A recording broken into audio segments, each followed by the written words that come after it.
All right, how's it going, guys? Hey, Lord. Hey, Kennedy, how you doing? It's good seeing you. I'm wearing a suit coat. I'm perfectly dressed for this. Got the Captain America shirt. Got the suit coat. I'm in my office, which is totally real. I swear, it's real. It's Yep. I'm in an office. So. It's gonna be the first political stream that I've done on my Twitch channel. So this could be breaking new ground. So this will be very interesting. As we got lot to talk about. It is of course Mueller Eve, which yeah, okay, we got to talk about it. It's right there. It's right out in the open. It's news. Therefore, we're going to have to start out with that, aren't we? So, if you've been following Marcy Wheeler at all, you kind of know the idea of what they're actually going to be kind of circumventing out in a way. They're going to be putting out this completely redacted report that's supposed to both exonerate and not exonerate the president, but at the same time, I mean, will it really matter? I'm gonna go over the facts a little bit and just kind of go over to Marcy Wheeler's site and kind of I checked out a couple of her articles to kind of see like what she thought might come out of it, but at the same time, she's only one person. I gotta trust her because she's from Michigan. God bless the Mitten State. So she's in good company, definitely. Honestly, I don't think it's gonna add up to much, and all the reports tend to seem like it's not. There seems to be a lot of buildup, though. There's definitely a lot of this because like according to the most recent reports that we're getting, essentially the timeline that they're going to be releasing the report looks a little bit like this, like what she says. Like if 9:30 tomorrow, it's gonna be Barr and Rosenstein do a brief to the press corps. 10:30. Trump is going to release a rebuttal to the thing that we haven't even read yet. Even if there is evidence against Trump, nothing will come of it. I mean, honestly, that's where I'm leaning. It's all political theater at this point because we have one party that's actually slightly cares about what this actually means, and then we have one that just doesn't care at all because it benefits them. What? I don't know. I don't know. We'll see what happens, but there definitely seems to be a lot of hype around this, which is kind of weirding me out. Like I said, like look at this. 11:30. They're delivering it on CDs. They're basically burning it to compact disc and delivering it to Congress, and then saying, read it. And by 2:00, we all get it. We all get the PDFs. This is the strangest fucking way to go about this. Like, it really boils down to something, a number of the things that I've said. Like, if there is nothing there, they're doing a whole lot to convince us that there is something there. Which kind of makes me feel like they're trying to distract from something else, but at the same time, there's been a number of things that have been there, haven't there? The there has been there. But it's not going to matter. For it to matter, it has to be this big explosive report that can bring down basically everyone. That's how they do something about it. And they're going to concentrate it down to one central figure or one central group of figures. just like they always do. And they'll find a way to do that. Or it'll come out, there'll be a lot of partisan fighting, and it won't mean shit. So then what? Essentially what we're looking at tomorrow is we're getting rid of one of the things that best distracts Trump. And that's the extent that it matters to me. Because it sends him in a tizzy. Because he really doesn't understand how any of this works.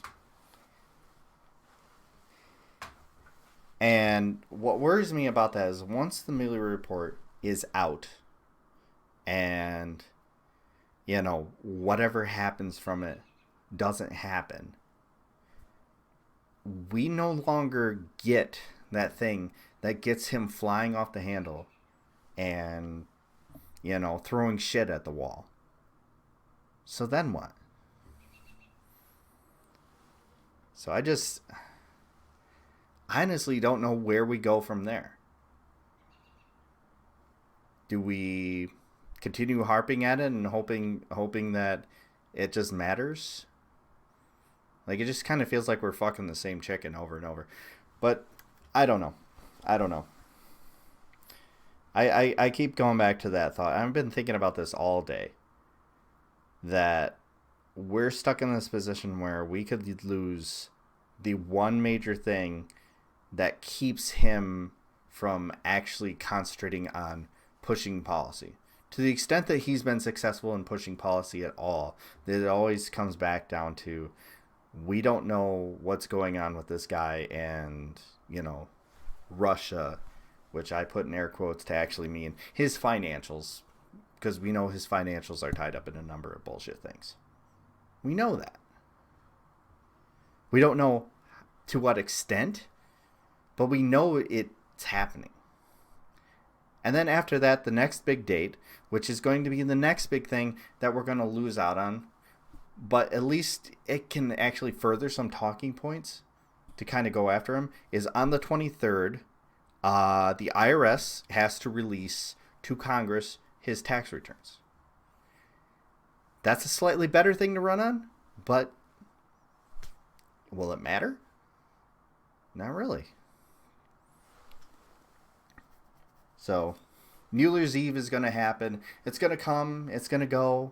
We'll all be paying close attention, watching all the freakouts online from all the right wingers trying to define this as some certain thing that doesn't really matter. Oh no, this actually exonerates him, but it won't. But nothing will come of it.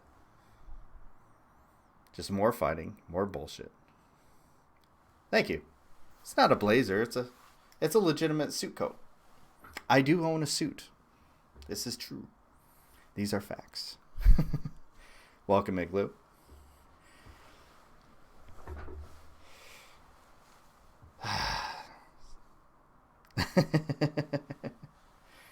Oh, God. Sorry, I got a text message real quick. I'll have to answer that later. I apologize. But yeah, I honestly don't know what's going to come from it. But like I said, pretty much what you missed, Igloo, is this is the timeline for the Mueller report being released tomorrow. If there's nothing there, they're doing a whole lot to convince us that there's something there. Which, I don't know. I kind of feel like this person has it.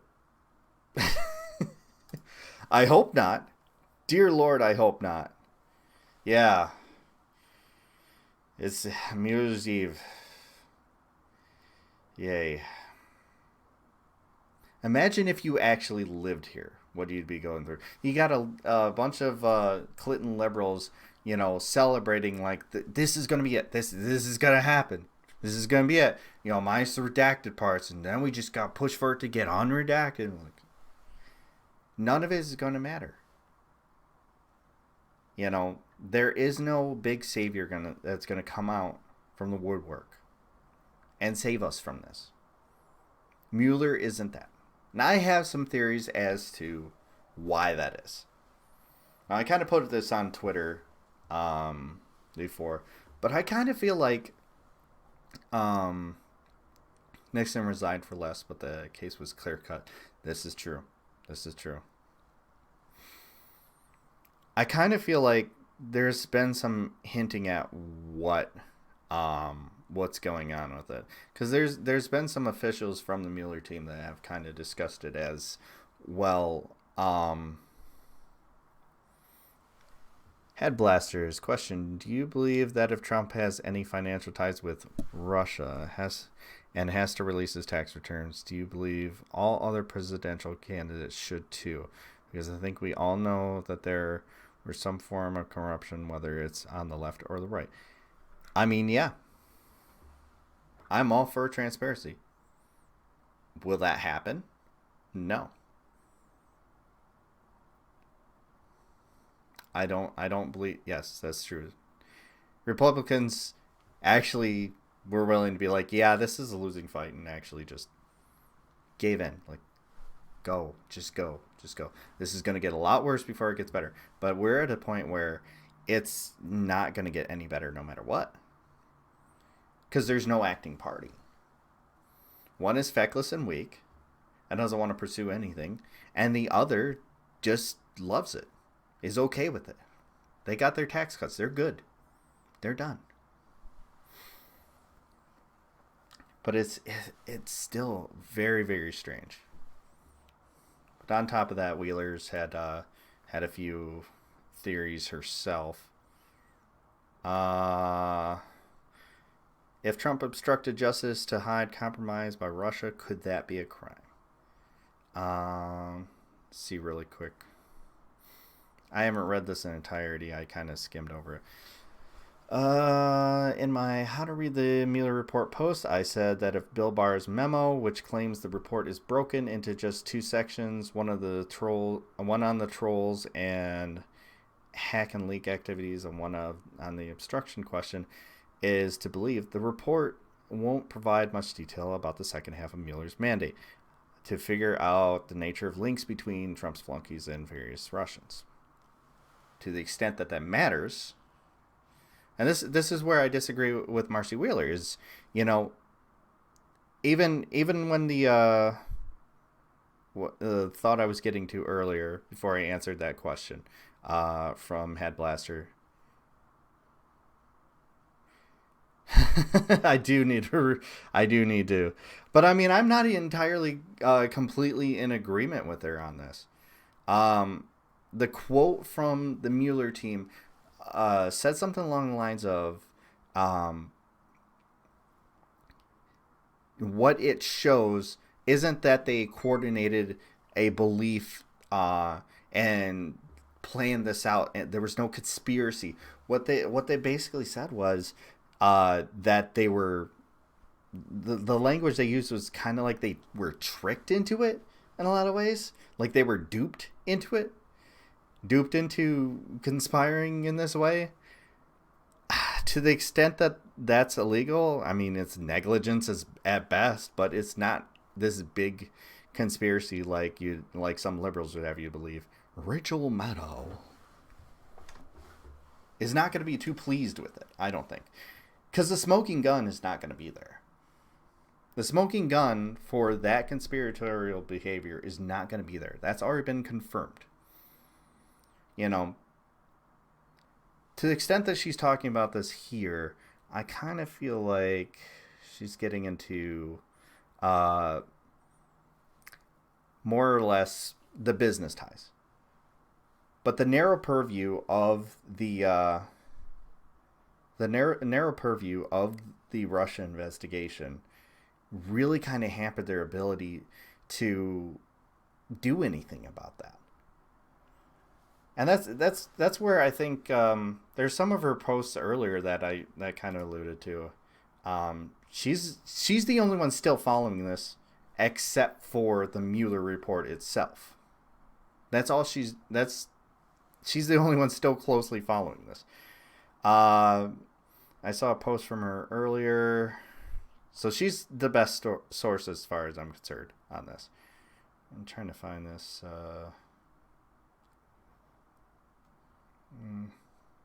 Essentially what she said was there's a number of things that haven't been released. A number of a lot of evidence hasn't been released regarding Paul Manafort. Oh, okay, here it is. Here's this thread. Okay. See if I can find the whole thread. Okay.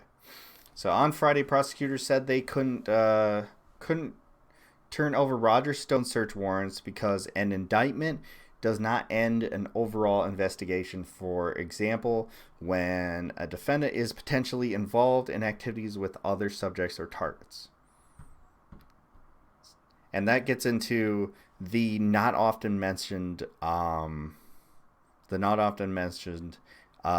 fact that Mueller didn't just release his report; he also released a number of other documents to other investigators. You know, and it goes on talking about how it's essentially the same thing for Paul Manafort, and it could potentially add on to his sentence. So that's where we get into some really interesting territory for me, and where I kind of wish it's a huge wish. This is where it would have been nice had the investigation played out through the FBI, because their purview is a lot more expansive. They don't have to answer just one question like the Mueller team does, like a special counsel does. Special counsel has to answer one question definitively. FBI just has to find crimes. So they could start out with what's going on with this Russia thing, onto money crimes, which would be really the only thing that could possibly hurt him, and could be the only thing that takes him down after he's out of office, potentially 2020. So we're still talking about 2021 before anything could possibly happen, and he would have to be out of office.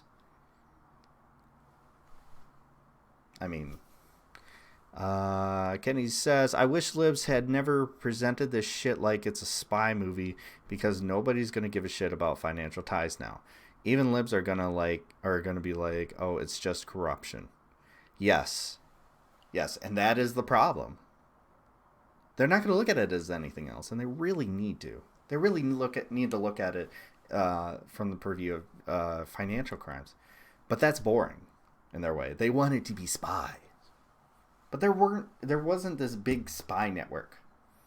There was what's her name, Butina, and her big spy mission was to hit up Don Jr., the really dumb son of a really dumb person, and say, hey, we got dirt. And then for the really dumb son to go, I love it. It's what you say it is. I love it. And then just go along with it. I feel like that's what they mean by they were kind of tricked into believing it. But I don't know. It's all speculation right now. Here's a fun question though. Here's a much more fun question. P-tape. Real? Anyone?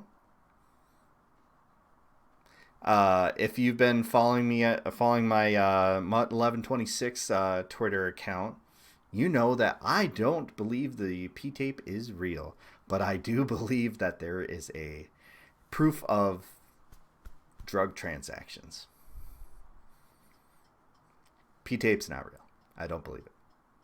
I think the big thing that he's trying to hide. I know everybody wants to believe it. I want to believe that what they're actually hiding is his drug use. Proof of his drug use. I think that'd be way more substantial than anything else. By the way, if you are in my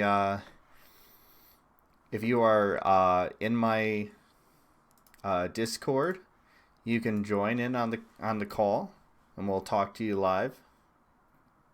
I'll be keeping an eye on that. I'm just gonna add Nightbot for those who don't have my login, do my promotional stuff on here. And because Nightbot likes to log out because he's dumb.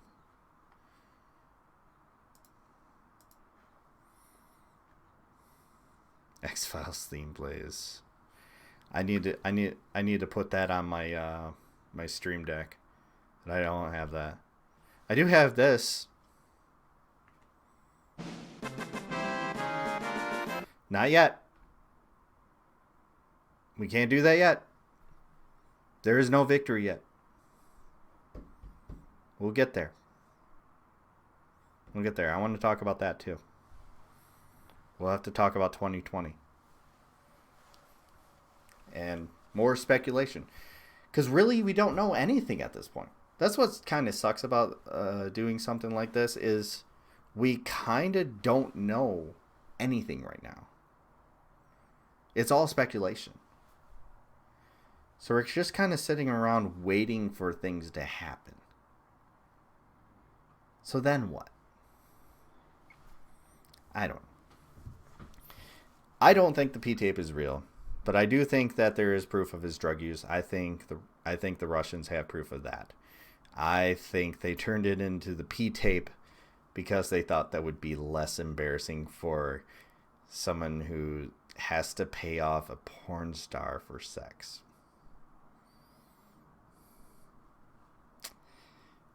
What a time to be alive. It's been great. Yeah. In other news, because I am a Flint, Michigan native, I have to talk about this. $77 million was awarded to Flint to help aid in the water crisis. Of course, this does seem like very good news. I got an argument earlier with my cousin, who is a city planner for the city of Flint, over a meme, basically, because I don't have much faith in the city spending that money properly, if it even gets doled out to them. Well, to be fair, usually the problem with us not actually receiving the funds was the state was taking it before it could get to the city. And that was usually a Snyder tactic. Where we're at now is this should actually go to the city. And the things that I think will happen from it is most of it's going to go towards paying for the pipe replacement, which is ongoing. And I believe that water delivery is going to come back. Just basically basic campaign promises from Gretchen Whitmer, which is fine. That's fine. Those are necessary. Those need to happen. They're not enough. It's never been enough. If you followed my thread last night, then you know that the other things that we need are testing of hot water heaters, because that's where a lot of this lead and bacteria collects and it sits. And that's the stuff that gets sprayed onto our dishes and gets sprayed out of our showers. That has never been tested. In fact, they actually, when we do get our water tested, they request specifically it has to be from the cold water sinks. Sinks, nothing else. Just your kitchen sink, your bathroom sink. Upstairs, downstairs, if you have an upstairs, downstairs house. They specifically request that it has to be from those sources. It can't be hot water at all. Now, it's been a long-standing thing that's a concern among us here in the city, because we feel like that's what needs to be tested in order for us to get a full idea of what's going on with our water. It's not happening. I don't think it's going to happen with the 77 million, and I don't believe it's going to happen ever. So, again, we sit in limbo. but at least we'll get the water delivered back. Other things that I would like for us to have come back, I would love it if we could finally get shower filters passed out instead of just the regular pure filters, which aren't enough anyways, and most people honestly don't use because, like I said, they don't really work. Me personally, if you see my YouTube channel, I show you what I have to go through in order to get clean water. I am one of the lucky ones. I have reverse osmosis faucet. I just turn it on and it comes out. Don't the effects of lead get worse when the water is hot too? I remember reading that flint residents were told to boil the water, which made it worse. Yes, it collects. It collects. Basically, when you boil the water, essentially the idea of the boiling water was to combat the bacteria that's in the water. They didn't really have any redress for the lead except for the pure water filters. That's essentially how that works, which is interesting. But it kind of we kind of get left out of, on that. It's one of the many things we get left out on. But this is why I say we need shower filters. Now, I was able to buy one for myself. They're not cheap. Spent $80 on the whole structure with 2 filters in, and I believe it's $25 for a 2-pack of filters. And they're hard to find in stores. I ordered mine on Amazon, but they last 6 months. So that's part of why they're so expensive. But it'd be really nice if the city of Flint or the state were to invest in that, because that's something that's necessary too. There are some people who break out in hives and growths from the water if they have heavy lead in their area. Like I said, I'm not one of them. To the extent that we deal with any problems of it, my wife complains of when we didn't have her filter, she complained that her hair was really dry, and I was a lot more itchy after my shower. Ever since we changed to having filters, it's been a lot better. So, it's a thing. But safe to say, I'm not very optimistic about what the 77 million is going to go towards, because a lot has been ignored in this city. I don't trust our mayor. I voted for the recall. She won. She's still in office. And yeah, I have a lot of reasons to very much distrust her and the city council, which is not much better. So we're basically left out to dry. And there are city officials that are working for us. So don't worry too much. We're not in dire straits. The water is getting fixed. It's just, are they doing everything that they could be doing and should be doing? No. So we're just kind of stuck just gritting and bearing it until it gets fixed, which is a long process. So that's enough on that. Because I don't want to make this whole stream about Flint water crisis. I'll talk about that forever then. I slowed down my mouse. Okay, next topic. What were we going to talk about? Oh, yes. This was fun. I blame... Well, I'm not going to out who what their Twitter handle is, because he operates in secrecy. He alerted me to a few people still humping that chicken of possible terrorism being related to the Notre Dame Cathedral fire. But the experts, it would be good to have a whole stream about the water crisis, in my opinion, but I get it if you don't want to. Yes, anytime you have a question about it, I'm completely willing to answer it, but I don't want to be one note.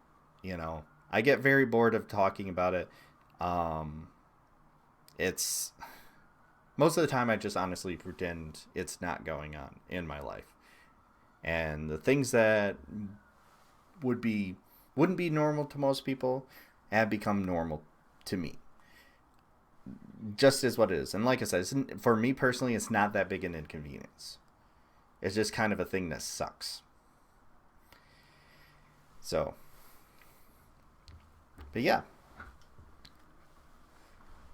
that this aforementioned person made me aware that there is a certain online skeptic of the armored kind still humping this theory, saying it could still be possible that that this was a terrorist attack. Just excuse all my nonsense going on here. I gotta find this. I should have found this beforehand. This was fun. This was earlier. Of course, armored skeptic making the argument. This reply to him. Look, I don't think you're being reasonable here. Essentially, your argument is that if they don't say that a Muslim did it, then they must be lying, which I think is silly. Also, it's still early and it might take time and more investigating to find the cause of the fire. His response. My argument was that it's not unreasonable to keep all options on the table. And it's kind of telling when the media shuts down one specific line of thought before it's been investigated. Stop this relentless concern trolling. And as you can see right there, well, my camera is reversed. I really wish I could fix that. Right there. They've already ruled it out. Check and mate.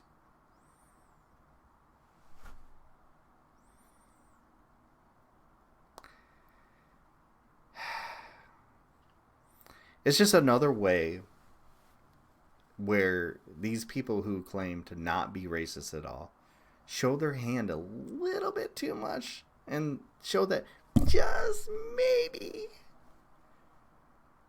they're a little bit racist. No, I'm just being skeptical. No, I haven't noticed that they already ruled it out, but it's wrong for them to rule it out, even though they're experts, right? Right? I'm a very smart person.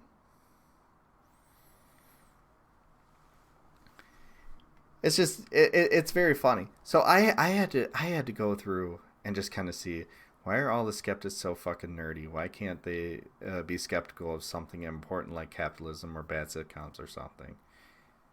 And those are the skeptics that I like. Like Game Theory. Game Theory is fucking great.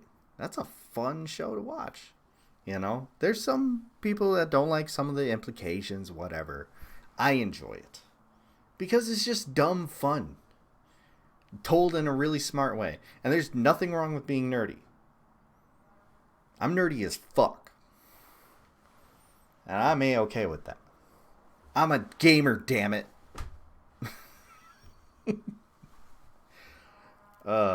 But I got curious after seeing this after a little while. I had to search this because, you search this Notre Dame fire terror on Twitter. And it starts out all fine right here. It's just USA Today. It's confirming what we already know. It's not terrorism. It's not terrorism. The experts have ruled it out. It's not terrorism.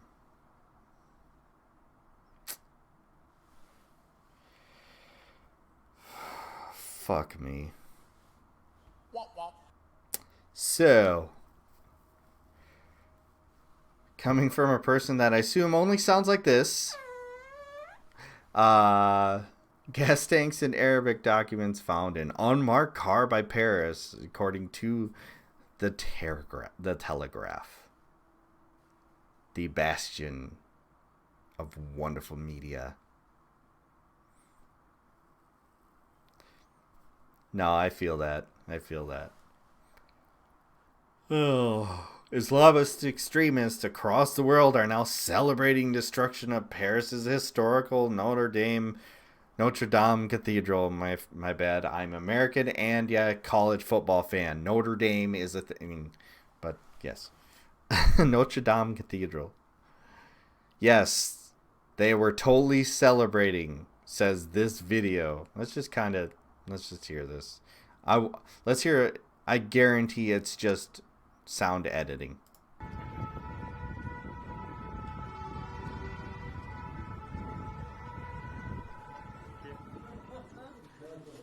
Bah, bienvenue. Alors, on a commencé à mettre des desserts, mais vous savez, le repas salé.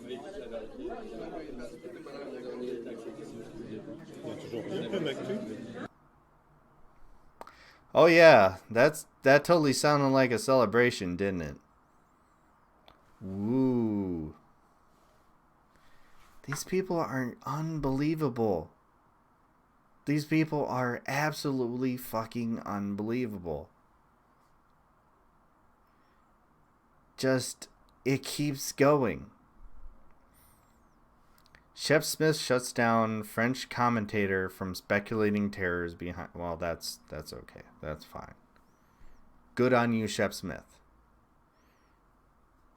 Just, France jails jihadist woman 22 accused over foiled terror attack.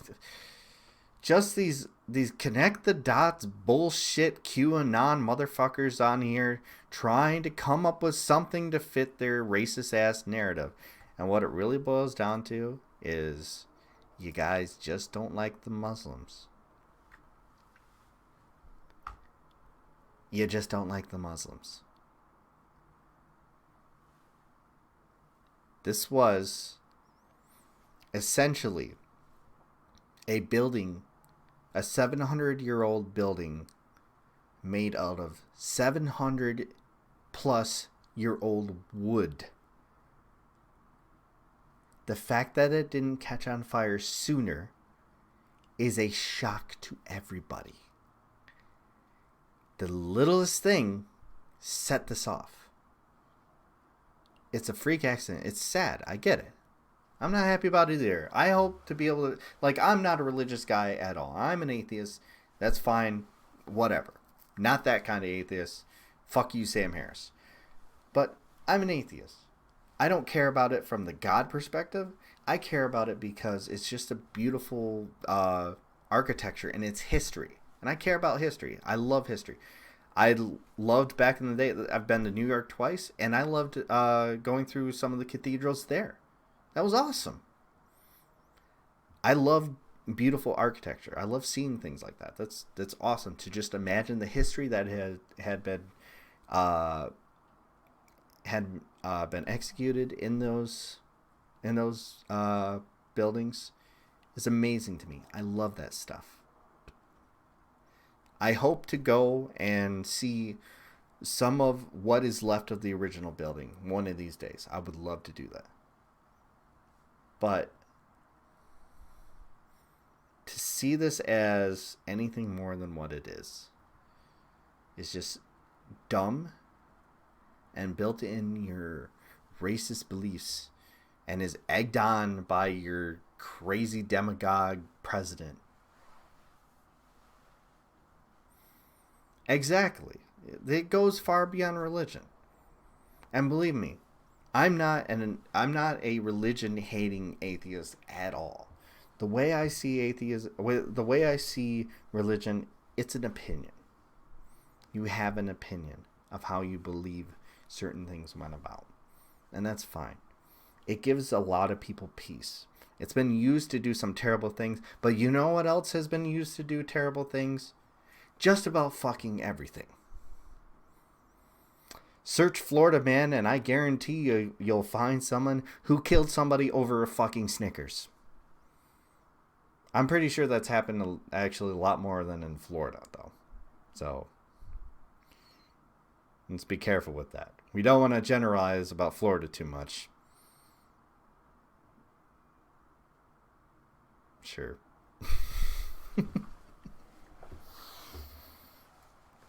But my point being is, it can't always boil down to this being some big attack. And I'm going to say it. Some people did some things, and it's not always related back to that something. That is of great historical importance and also, changed the landscape of our country forever to where we will never return, and we've given up a lot of our security in favor of so that we can. Hey, Draco, welcome. Doing the political stream, just talking about the Notre Dame fire and how people like to turn it against people.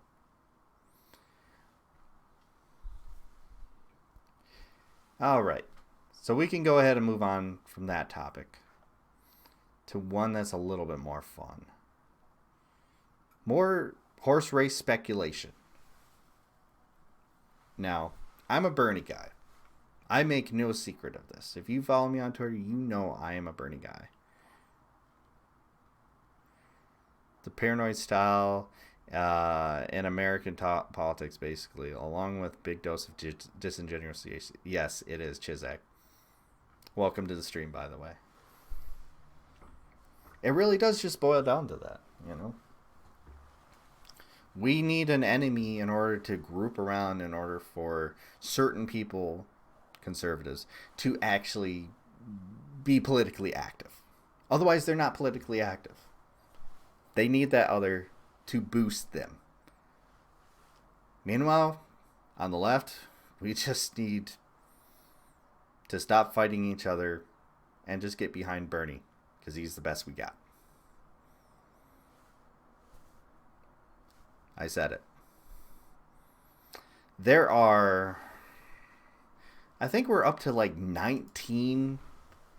Let me just search this. How many Democratic presidential candidates 2020? Okay.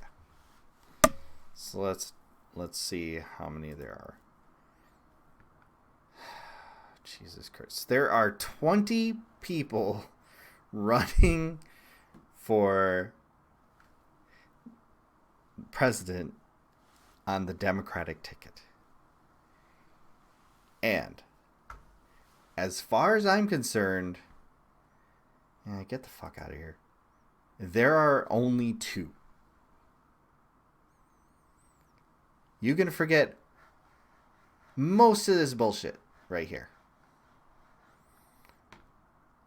No one likes you. His time's in the spotlight, but it's not going to last. No one cares. No one cares. No one cares. Binder lady.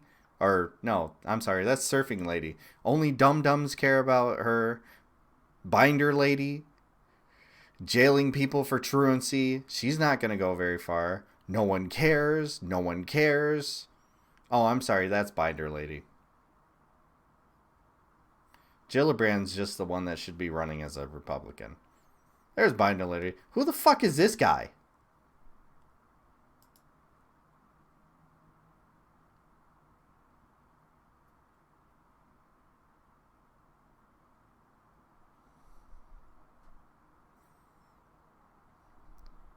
Oh wait, is this the guy that Sam Cedar had on his show not too long ago? Or had his dad or something? Like that Beto and Buttigieg poll higher than Warren makes me stupid angry. Yeah, that's definitely getting to it. Like, seriously, no one cares. He has nothing. No one cares. No one cares. No one cares. Who? I don't even know who this is. Are they just breeding presidential candidates in a fucking lab and just shitting them out there? Who the fuck is this? Marianne Williams. Oh yeah, now I remember. Like, that's seriously where we're at right now. I don't remember any of these, like, half of these fucking people. Like, unless I attach them to some joke, or I've heard someone make a joke about them, I'm getting to that. I apologize. I'm shocked by this. There's 20 people running for the ticket. Oh my god. This is insane. And Biden still hasn't announced. And he's not going to go anywhere. There are only 2 people who matter. Elizabeth Warren and Bernie Sanders. That's that's your only choices as far as I'm concerned. Anyone else is just nebulous. They're the void.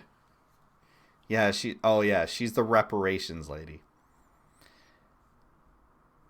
So my question to you, and I would tell you what I think.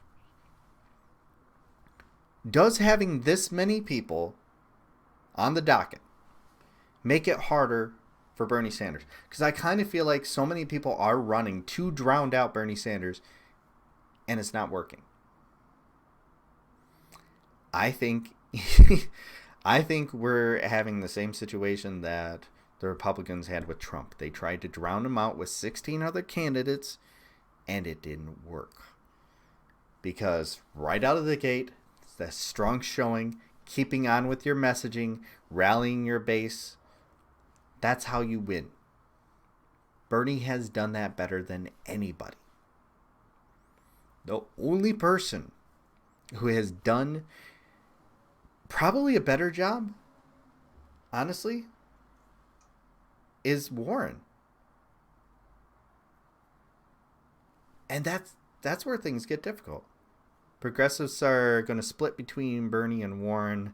I'm not worried about the others. He's the only one I thought about giving money to.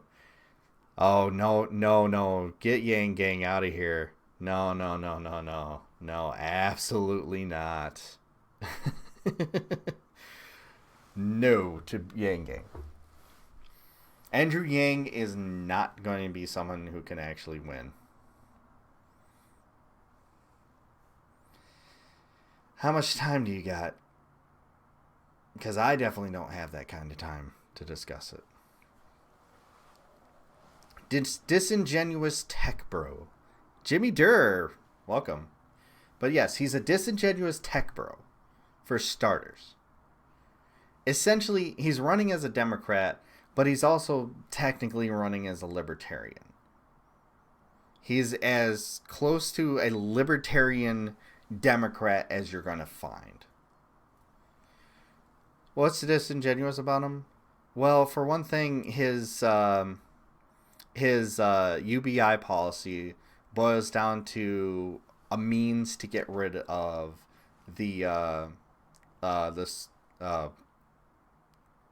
I'm sorry, I'm forgetting words. The social safety net. And that's not beneficial at all. I agree. There is no point in running third party. But that's why I don't care about him. Because whether he runs third party or not, he's just not a very good candidate. He doesn't have very good policy. His policies have already been dissected over and over again. So no, Yang Gang, not a thing. All Yang Gang is a way to circumvent good social policy for the future. And we need to actually embrace social policy and boost it up from the ground up. Instead of doing away with it with a thing that honestly isn't going to work that bad or work that great. His UBI policy. His UBI policy is god awful.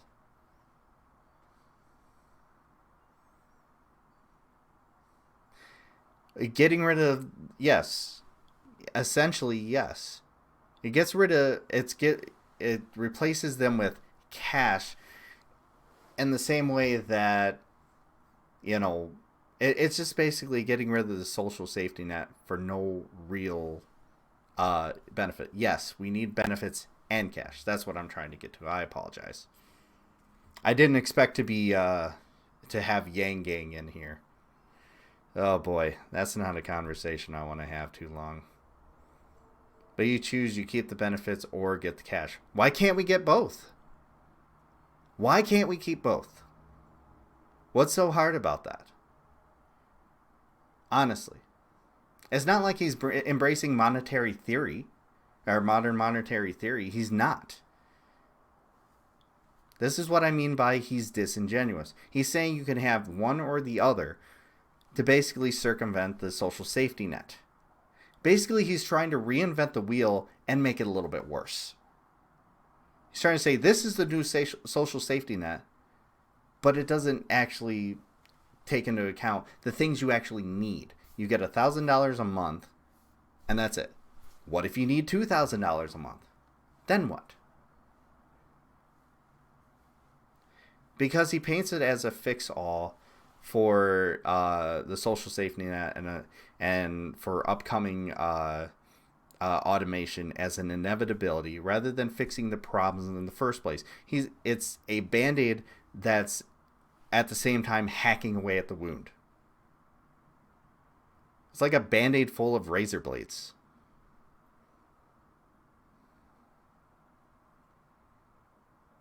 It's a Band-Aid full of razor blades. I stand by that. If we change cash for benefits, they'll just chain the increase in money. So, in effect, it's essentially a decrease in benefits. Yes, exactly. So, I'm sorry, Draco, your comment. I'm just a big believer, and if you're working full-time, you should be able to afford to live. Exactly. That's what makes Bernie better. That message is A, simple, and B, doable. A Band-Aid full of razor blades is not better than nothing. I think UBI would do more good than harm. I agree, but not his proposal. What policy is Bernie offering? Are you sleeping under a rock? I don't mean to be obtuse or rude, but are you just completely unaware? What do you mean, what policies is he pushing? You don't know. You don't know about Medicare for all. You don't know about tuition-free college. Debt-free college. You don't know about that. You don't know about any of that. Those are things that are actually beneficial to people. And UBI won't pay for those things. No, there isn't. Are you in this country? I gotta know. Are you actually in the U.S.?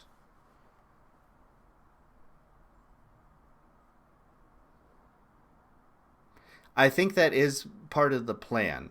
That part hasn't been fleshed out, but it's sort of like making marijuana legal. Essentially, what you do is you first you make it legal, and then you weed through the system to get rid of certain things like that, like the past debt. I'm honestly having trouble believing that Death Priest is actually in the U.S. Because you literally asked me if we have some form of socialized health care. To the extent that we do, you don't get it until you're 65. And you get Medicaid, but that only works as a supplemental thing and nothing more. It's not very beneficial.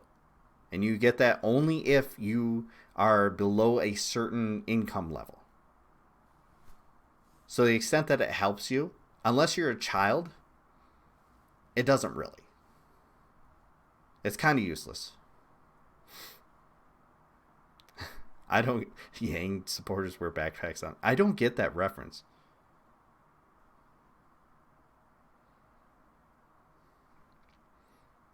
Because it's a tech bro fix to reinvent something that already exists that's already better. It's essentially like anytime you see tech companies coming out with something that's supposed to revolutionize things.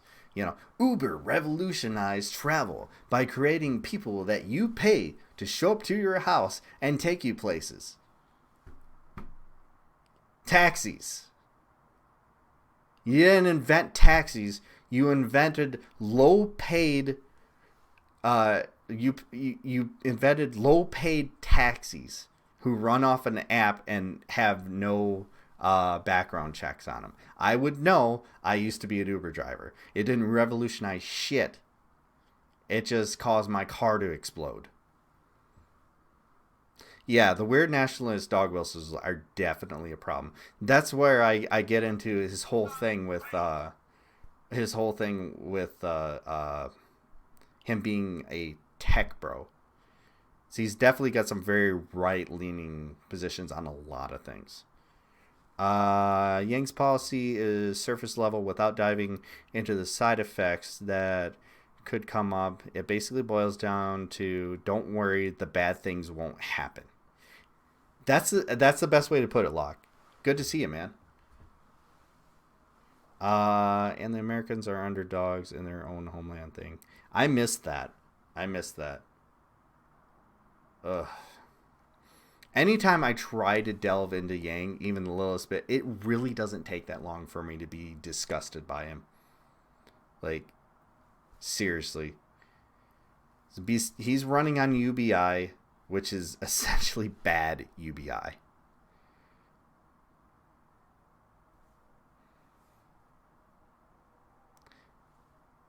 What he said was essentially Yang acknowledges that bad things can happen from his policies, but he just goes, "Don't worry, they won't."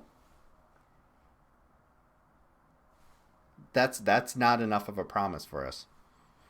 It's just like when they switched our water. Well, I'm not gonna do that again.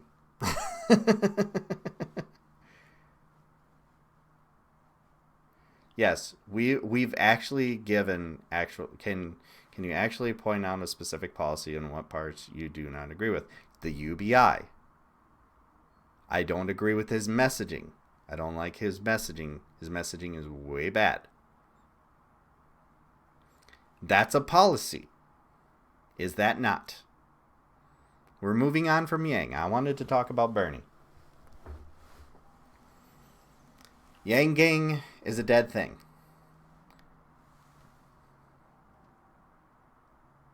Yeah, I haven't looked into those yet, but I'm willing to look into a little bit more before the next time I do this. Criticism is that you can't ignore the potential downsides. He ignores it and pushes it off without acknowledging that it could happen, how he might prevent it.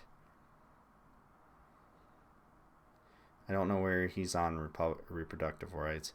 I can guarantee you we know where he's at on reproductive rights. He's a tech bro. It doesn't take much to figure that out. I don't know where he's at on social issues beyond dog listening to white nationalists. Yes. Like I said, that's where the messaging gets bad. And even besides that, even besides all of that, he's not that captivating a messenger. He's simply pick any one of these people. He's them. Except for Bernie and Warren, of course, who actually have actual policies that they run on, actual things that they've actually gotten done, actual things that they're actually putting into place that can actually benefit people, that have actually been proven to benefit a country. UBI, his Yang's UBI specifically, that ain't it, man. It ain't it, dog.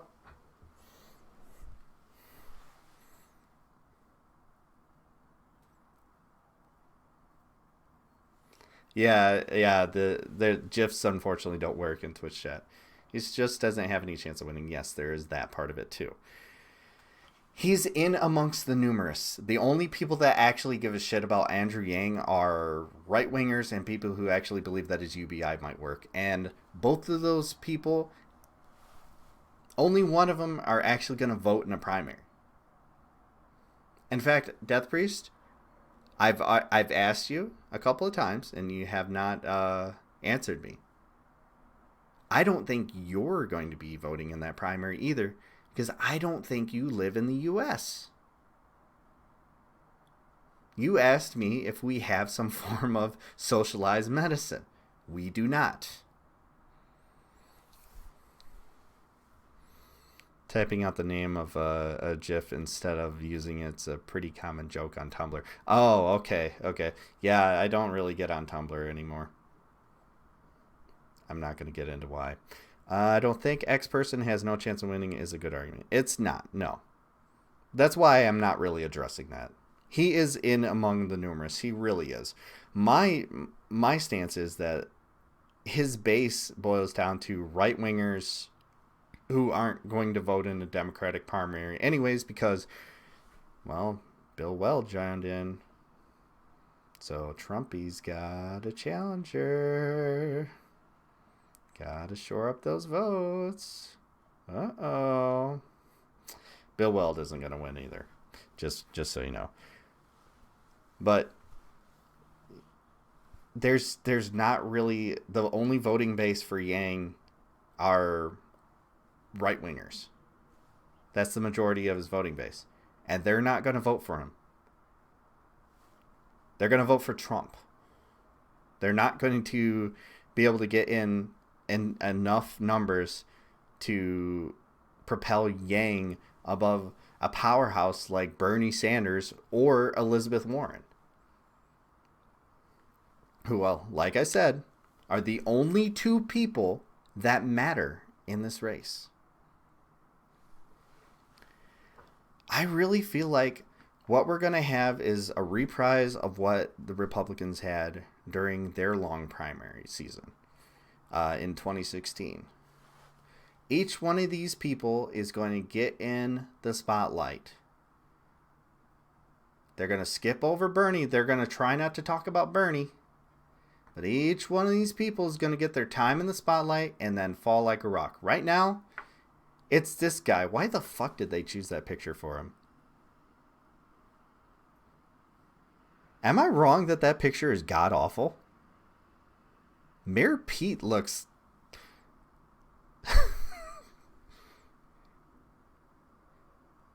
He looks like somebody walked by and snuck grab him on the ass. Just like, ooh. I'm sorry. Yes, we're done talking about Yang. I don't care that he's beating Warren in the polls. What policy has he actually proposed besides his UBI? Well, what policy has Elizabeth Warren proposed? Gee, I don't know. She's already proposed a wealth tax. She's proposed breaking up big banks and how to do it. She would be, honestly, it would be, if and when Sanders wins the primary, it would be a mistake for him to choose anyone other than her as the vice president. I'm going to be dead honest with you. It would be a mistake. She is the best person for the job. She can help him navigate through breaking up the banks, which is something he wants to do. Things like auditing the Fed, which is things that he wants to do. He's tried to do before. And he could get Rand Paul on his side for that.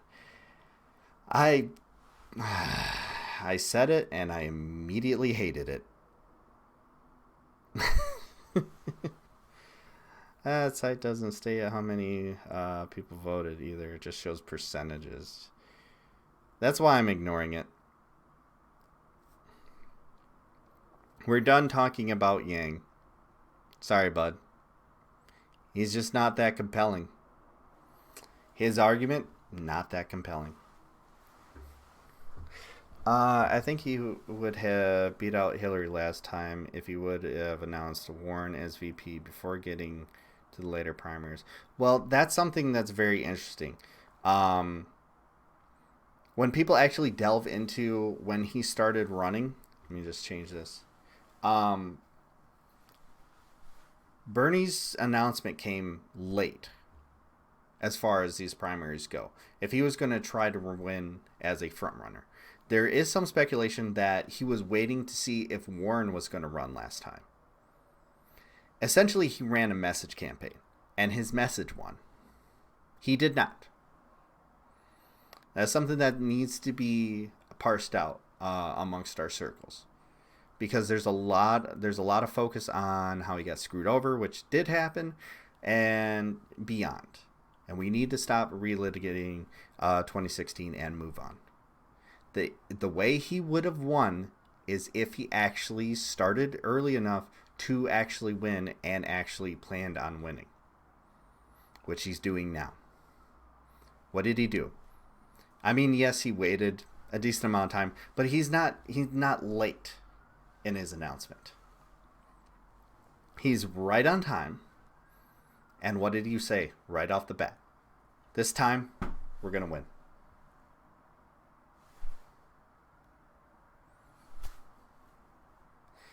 And don't get me wrong, he's not perfect. He's not perfect by any means.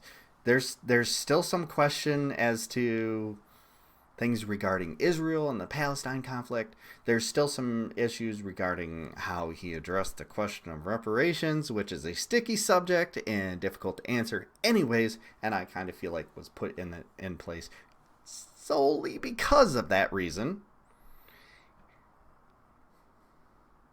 Yes, exactly. He is still the most popular politician in the country. I gotta find this. Okay. So, just to give you an idea, if you have not seen this, if I ever am feeling at all like discouraged about how things are going, which I've gone through it a few times. I go through it multiple times a day. I find something on Twitter that makes me just go, ooh.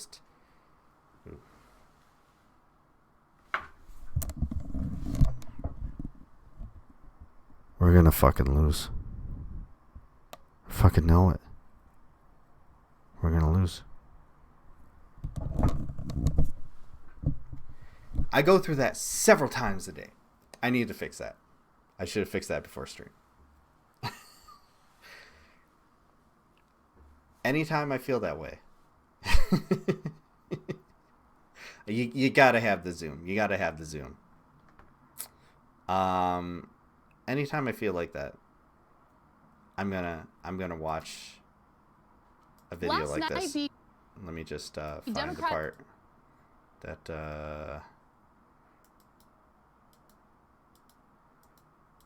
Where was it? Okay. I think it's this part. Let me just... Briefly, when you wrote the book and you made the money, yeah, isn't that the definition of capitalism, the American dream? No. I mean, what we want is a country where everybody has opportunity. I have a college degree. Like, I'm a United States Senator. But a lot of people don't have a college degree. A lot of people are not United States Senators. I want everybody in this country to be able to have health care, to have education, to when they turn on the water, have drinkable water, not toxic water. So what we are fighting for, Brett, is a society not where just a few people can make a whole lot of money, but a society where everybody in this country has the opportunity to live in security and dignity. Strong. I apologize for using TYT. I know they're a lot bigger and it becomes a thing. But I couldn't find anybody that parsed it out better. I want to find specifically the part he did at the end. You're also a staunch supporter of Congresswoman Ilhan Omar, who even... I love that. I love that. This was the entire town hall. He would take these positions that these news people, especially on Fox, were just absolutely just no. The audience isn't going to like this, and applause. Outstanding applause. Just uproarious. Yes, everyone knows writing books is capitalist, and the more books you write, the more capitalist you are. You say that, but Das Kapital is totally sold at a bookstore. So, take that, Marxist. I gotta find this clip. Because, like I said, it makes me happy when I find it. And I'm sorry, it's going to be on TYT because they cut it up very nicely. And I'm going to try to find it. And then it's not that one. I think it's this one. All right, so We're just gonna, so that I don't get in trouble. Okay, I think this is it. Needs to be fixed in this country. The question is how. And my question to you was, it will drive up taxes to pay for health care. And not just the wealthy will pay for that, the middle class will also pay for it. Very good. So how do you justify it? And all right, Martha, what are you not including in your discussion? you tell me. I will tell you. You're not going to pay any health insurance premiums. You're going to pay one way or the other. But look, You're going to pay one way or the other. Martha. Whether it's in your Just income listen tax to or the your crowd. sales tax, you're Right, gonna pay. look, healthcare is not free. You never heard me not. suggest that we're going to magically... You just said it was going to be free for everyone. It's going to be free at the point of when you use it, okay? This And is you not don't- complicated. Why are you This so is not shocked by this? complicated. Because This someone's is going to what- pay. Somebody is going to pay. Who are they? Who Okay, pays? okay. One minute, 1 second. Okay, I'm Relax. just asking. We'll be talking. Please. We'll get She's through losing this. her fucking mind. We had... Okay, all right, here we go. I love this email questions. so much.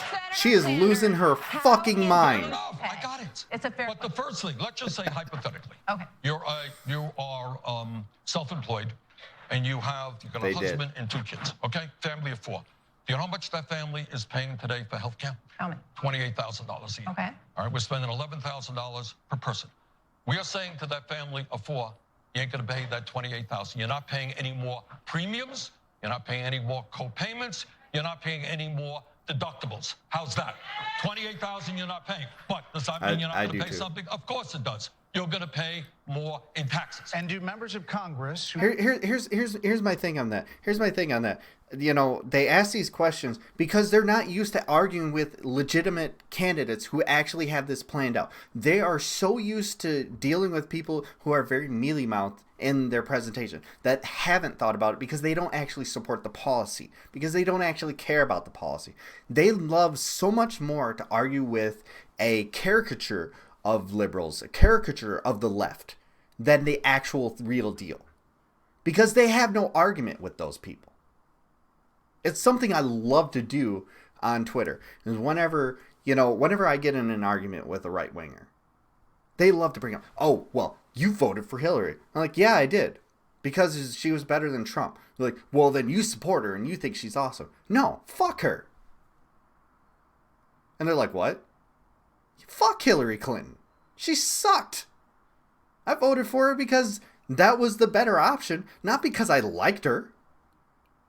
There were plenty of problems with her, and I fully admit that.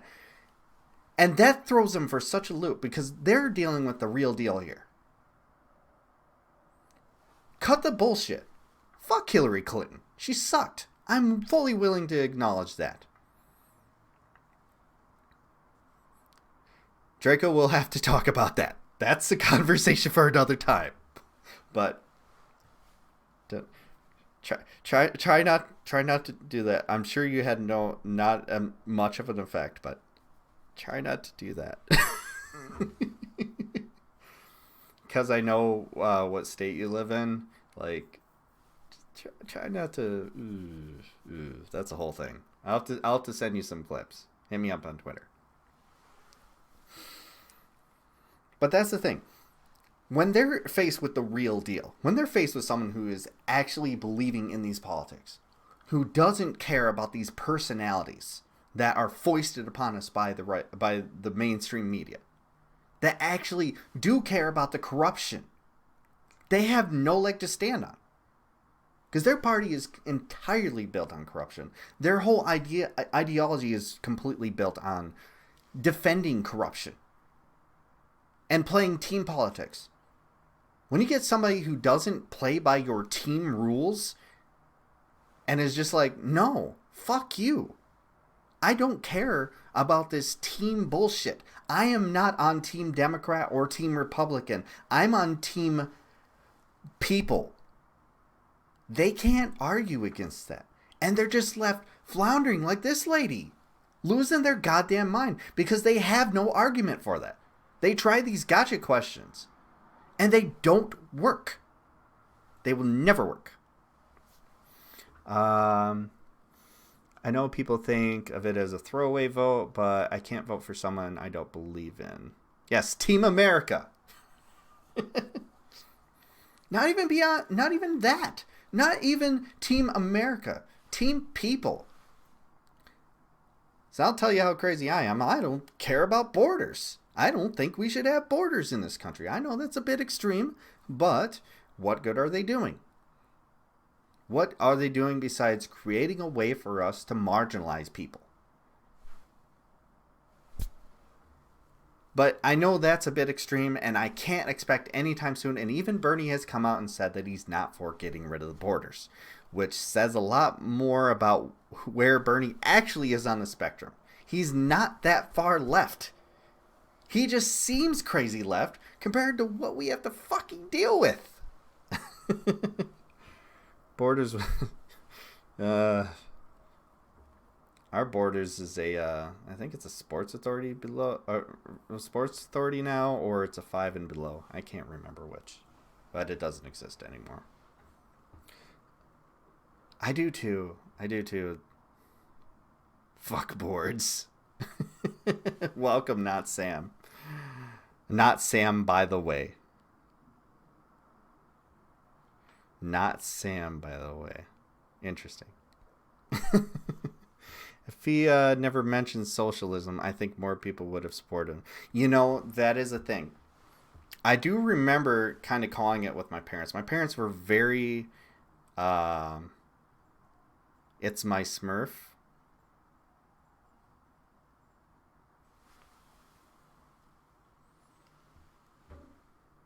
Who are you?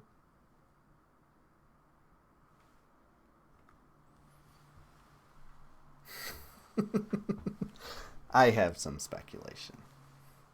It's totally not Sam.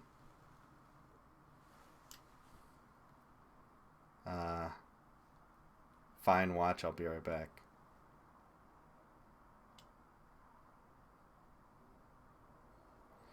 But not Sam who? That's where... Oh, it's Kennedy.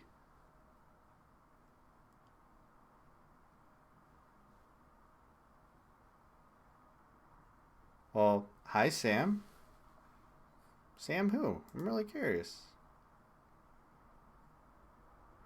Huh. Well, welcome either way. I'm confused by that, but that's fine. That's fine.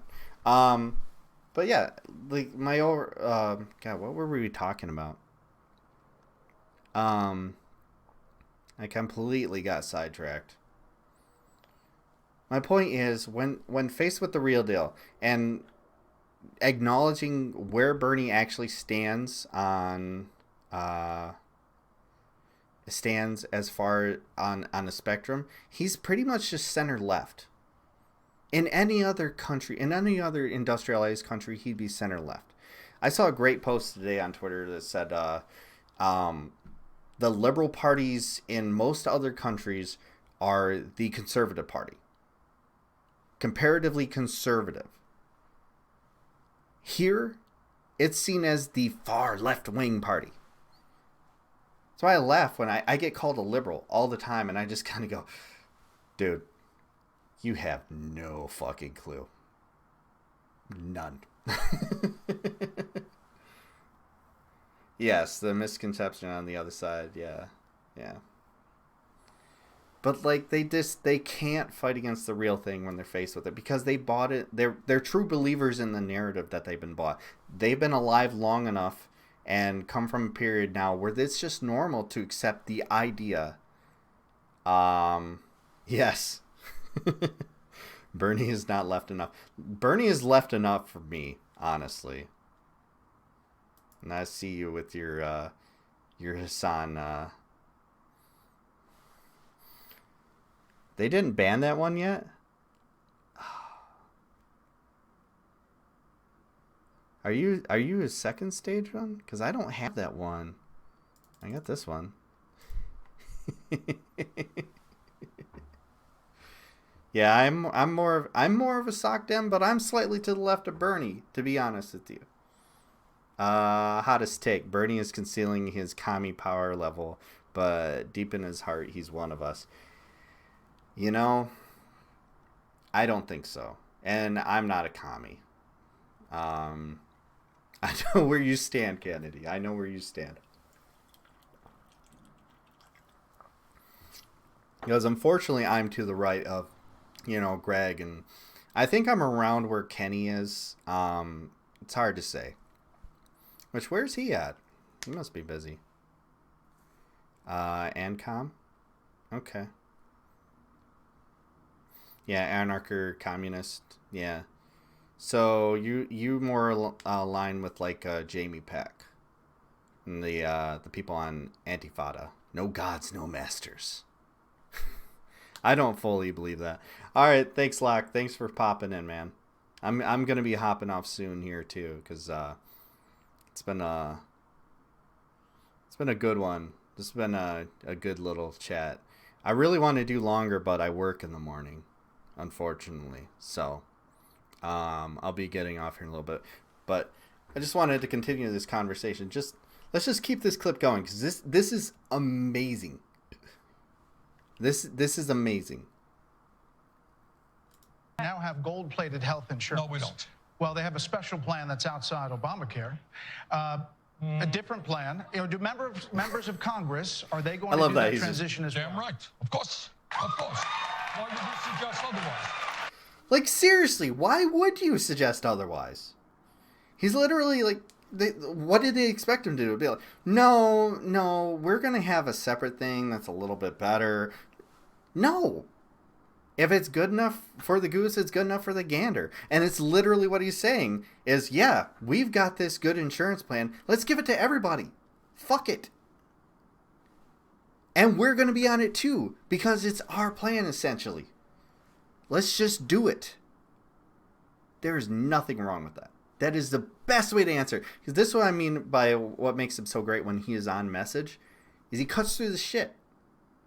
Just like what I was telling you earlier about when someone's like, oh, well, you defend Hillary Clinton.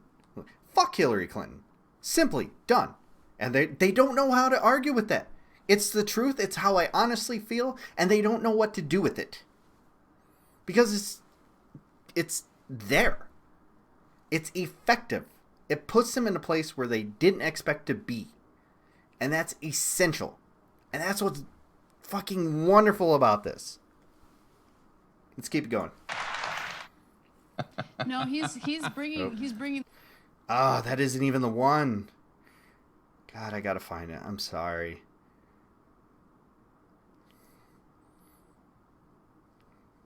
To your hot take earlier, Kennedy. Yes, TYT is good.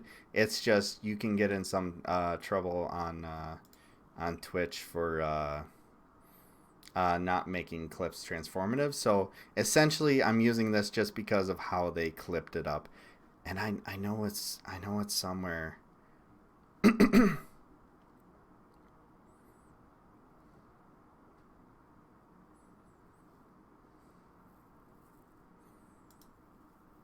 I think it's this one.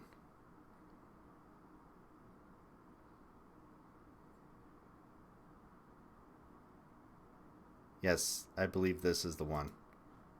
Republicans, independents, Democratic Socialists, conservatives. I want to ask the audience a question. If you could raise your hand here. A show of hands of how many people get their insurance from work, private insurance right now. How many get it from private insurance? Okay, now of those, how many are willing to fucking love that? Bernie's just like, me. As a government-run system. There's 180 million people on private insurance. All right, let's deal with that, Brett. And they would be lost, right? To your Brett, system. Fair Okay. question. Okay. Good question. Good, thank you. I know it's what the right wing throws out, so let me answer it. All right? Millions of people every single year lose their health insurance. You know why? They get fired or they quit and they go to another employer. I was the mayor for 8 years. You know what I did? What probably every mayor in America does? Is you look around for the best insurance program, the most cost-effective insurance. You change insurance.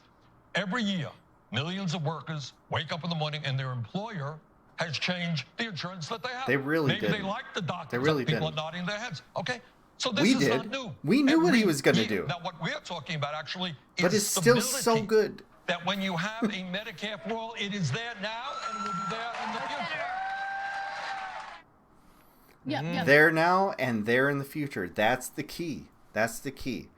My wife has twice now since we've been married. We've been married for going on 7 years in about a month and a half. I will take your congratulations. There's twice now in our marriage that she has been stuck at a job because we need healthcare. We have a number of pre-existing conditions that we need to get taken care of constantly. Whether it's a mental health, whether it's reoccurring diseases. Yes, that is a mood. That is a fucking mood. But the idea that she isn't going to be trapped in a job that she hates, and she can work as a nurse in a lot of places, but not all those places give good benefits. And it's something that we have to think about. And it is a pain in the ass to switch insurance companies. It is a pain in the ass to get them to cover you. The big thing that really just ultimately is the thing for me is things like vision, dental. That is a bitch. Forget all that we talk about just healthcare specifically and health insurance specifically, medical stuff. Your teeth are incredibly detrimental to your health. What goes on in here can affect down here. Just so much. And it can cause discomfort. It can cause a number of problems. It can cause a lot of diseases. A lot of infections stem from this area and not being able to properly take care of it. But what is never talked about when they talk about Medicare for All is guess what's going to be covered? Vision and dental. It's just there. It's covered. Yeah, you lose your job or piss off your boss, you can literally die from losing your health care. Hundreds of thousands are in that boat. Your dental health is literally connected to every other part. Yes, exactly. That is 100% true.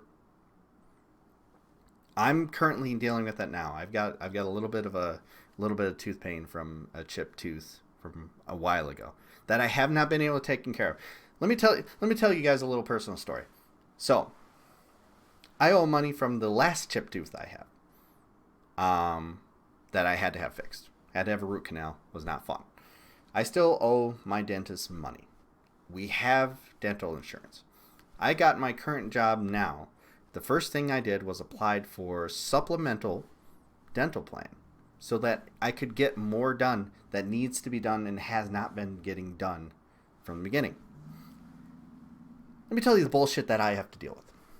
The first thing that they told me about that health insurance or that dental insurance is I can't do anything beyond basic, they won't cover anything beyond basic cleanings until I have been under that insurance for 1 year. Now, I work a low-skill job currently. I used to have a trade in being a CNA, but a knee injury took me out of that. And I can't do that anymore. And I want to be a nurse. And I have to go through schooling through that. Another reason why I'm all for tuition-free college. So, they won't let me do anything major until I have been there for a year. A shitty oil change job. I'll admit it, that's what I do.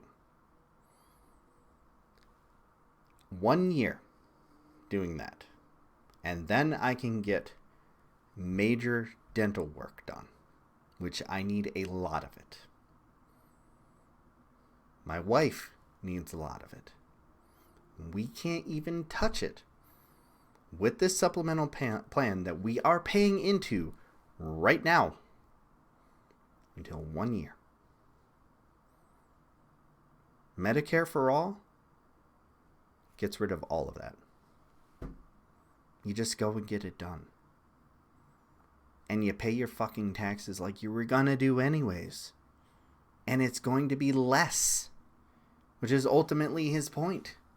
It is far less to pay that than it is to pay these premiums or these artificial wait times.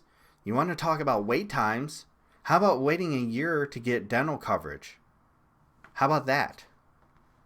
I still have not found the clip that I want to find. I want to find the one that he's talking about. Draco, I have never been able to afford health care that my job has offered. My last job wanted 25% of my income to cover my son and I, and it was a high deductible. So things were only covered after I paid $5,000.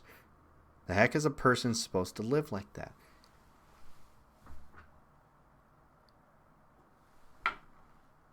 And it's because you have a child that it costs that much.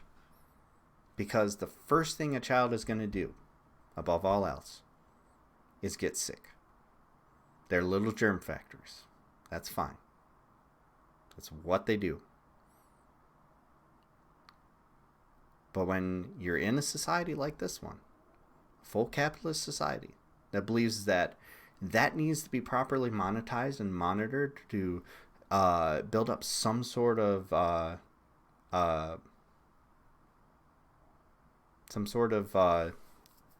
forgetting words again.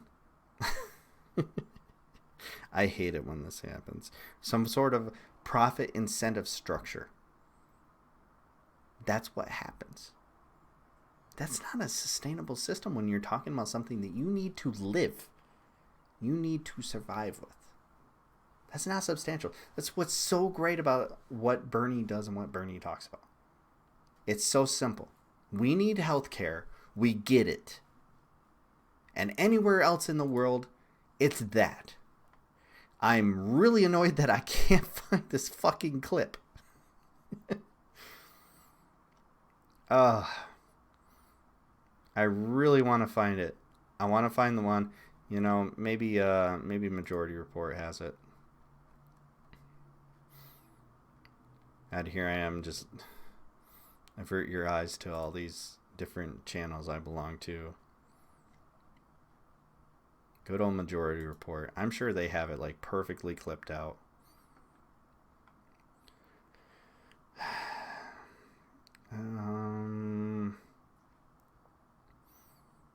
God, they don't seem to have it. Oh, this is frustrating. Oh, they do. They do. They have it. Okay. Okay. So we're going to find this. We are going to find this. Okay. I really hope this is the part. This is really fucking inspiring. This is what I've been trying to find for the past 15 minutes. About Vermont, because Vermont tried to have a single-payer program, and in 2014, the Democratic governor abandoned it because it had to raise income taxes, had to raise payroll taxes, and the people of Vermont didn't want their taxes to go up. Admiral Praxis. And they abandoned the program. So if you work in Vermont, into internal Vermont politics, of which I know a little bit. Well, I'm sure you do. I don't want to be. All right, the governor did a rather poor job, but I think if you look at polling, especially among Democrats, as I'm sure you have, you tell me. Yes, this was awesome. Of Democrats, I think this is what I've been looking for. Want to see a Medicare for all program. What the opponents, and let's be clear about this, Martha. When you are dealing with healthcare, which is, 18% of our GDP? I mean, we're talking about $3.5 trillion a year. And you have insurance companies that make billions and billions of dollars in profit. Let me give you an example, if I might, of the dysfunctionality of the current healthcare system. Recently, Aetna merged with CVS. You may recall that. Big merger, which in my view will drive healthcare costs up. The gentleman who was head of Aetna's named Mr. Bertolini. You know what he got for putting together that merger? He got a $500 million bonus. Do you think that's how we should spend healthcare dollars? I mean, I think everybody is in agreement that healthcare needs to be fixed in this country. The question is how. And my question... I wish I could be a fly on the wall of those people who went in there not supporting Bernie and being like, well, we're gonna hear some crazy shit tonight, and they walk out of there and they're like,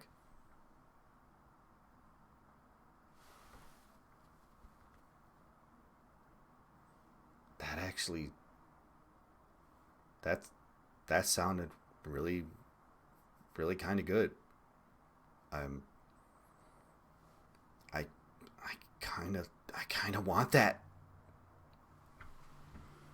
What's happened to me? Am I going crazy? My nuts? Did I get infected by the left? Am I gonna catch the gay?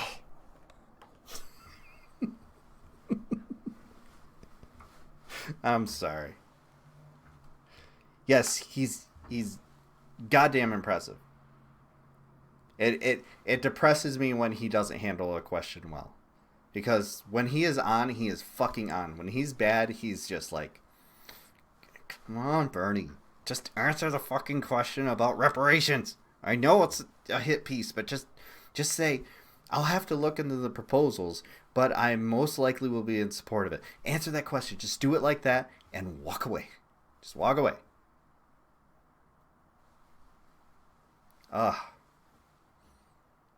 Yes, he's definitely a lot better. I'm also super angry with how little teachers are paid. I had to leave the childcare field because of the crap ton of work for super little pay. People need to make more monies. Definitely. And he's all about that too. He's about that too. He wants to invest in education. He wants to actually create good education. And he knows where the problems are. It's cutting away at public schools. Yes. Those are not great. Those hurt my heart. But we live another day. We live to fight another day. I haven't been looking at my Discord in a while. Oh, okay. All right. So let's see if I want to see if they have this clip. I've got to get going soon. It will drive up taxes to pay for health care, and not just the wealthy will pay for that, the middle class. Is he all we got? Too old to live through the job and selling all the same old school junk. I mean, he is the best we've got. His age, I don't think matters that much because he's honestly not that old. Look at him. He's carrying it. He's got this. And the same old school junk is the stuff that still has not passed. It's still not law. This same old junk is shit that we need that we don't have yet. I think that matters a lot more than it just being something he's repeating. So what that he's repeating it? We don't have it yet. He should be repeating it. He should be shouting it from the fucking rooftops every single chance he can get. Because we need that. We need these policies to pass. Who cares that it's the same things that he's been saying last time? We still don't have it. This is how we get things moving forward. Yes, it sounds tedious. Yes, it's a lot of repeating himself. But until we actually have it, that's how we get it done. I think that's fair to say, right? Will also pay for it. Very good. So how do you justify it? And all right, Martha, what yes, are you that's not also true. All the young candidates do suck. You tell me. I will tell you. You're not going to pay any health insurance premiums. You're going to pay one way or the other. But look, Martha. You're going to pay one way or the other. Martha. Whether it's in your income tax or your payroll tax, you're going to pay. Look, healthcare is not free. You never heard me suggest that we're going to magically... You just said it was going to be free for everyone. It's going to be free at the point of when you use it, okay? And you go to... Why are you so shocked by this? Because we've already played this, so I'm going to skip ahead because I'm pretty sure this is the part. Gold-plated health insurance. No, we don't. Well, they have a special plan that's outside Obamacare. God, I hope this is a different plan. Do members of Congress, are they going to do that yes, transition as well? Right. That is the point. Now people are listening. Whoops. But I want to make the point. Bummer. Right on. Pause it. No, this is where Brett Baer, if he's really on. Oh, that wasn't it. Okay. God, I know they played it. I watched the show. Okay. I think this is it. I want to make the point. I want to get back to the point that Martha raised. Look, healthcare costs money. Every other country, or virtually every country, does it in the same way we do education for our kids. Okay, when a kid walks into school, kid doesn't have to take out a credit card, right? It's paid for out of public funds. That's what most countries do.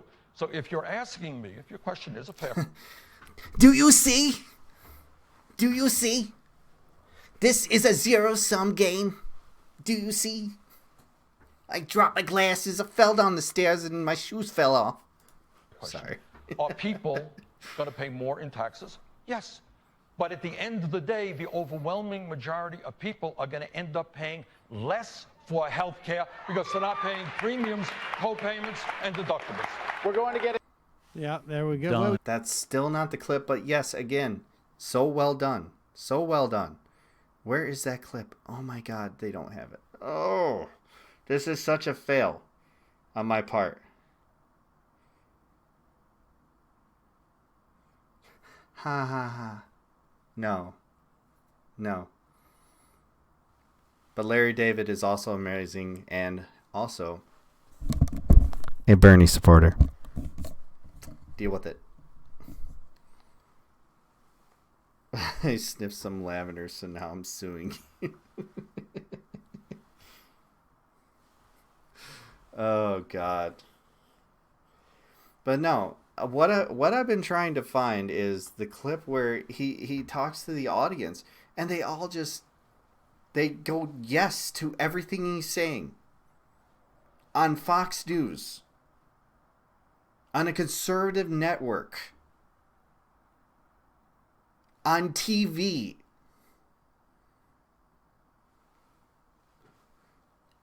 That shit.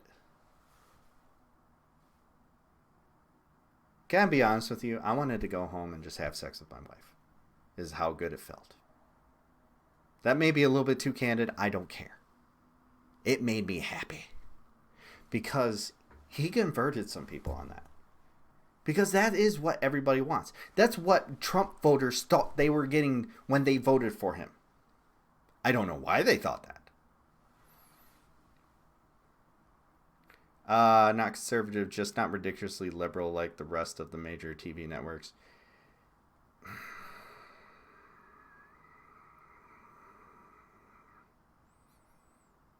I hate to break it to you, bud. They're all these different brands of conservatism that appear like they're out there. They're essentially the same with different names. There is no difference between someone who is a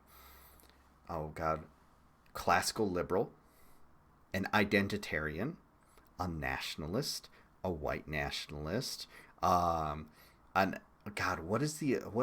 all the other bullshit things that they come up with? All those things, they boil down to the same thing.